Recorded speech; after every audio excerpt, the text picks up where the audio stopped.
Well, I guess we get the key for the Lincoln right here. Hell yeah. It's about 2 days later. I'm gonna give you guys an update here. This thing is freaking awesome, guys. Premium. Interior is nice. Leather. All blacked out with a oak wood finish right there. Check it out. Start it up. Starts good. Oh, hell yeah. No engine lights.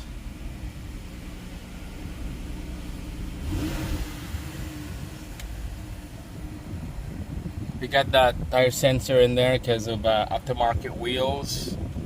It's really huge, 22-inch.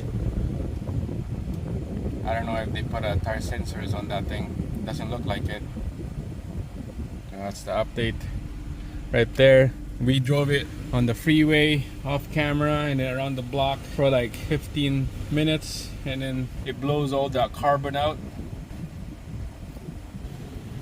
At first we put like seafoam on this thing.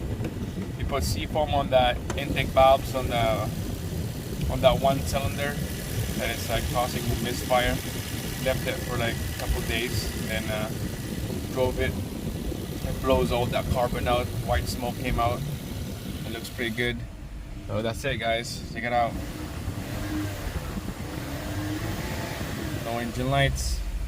That's the update. Thanks for watching.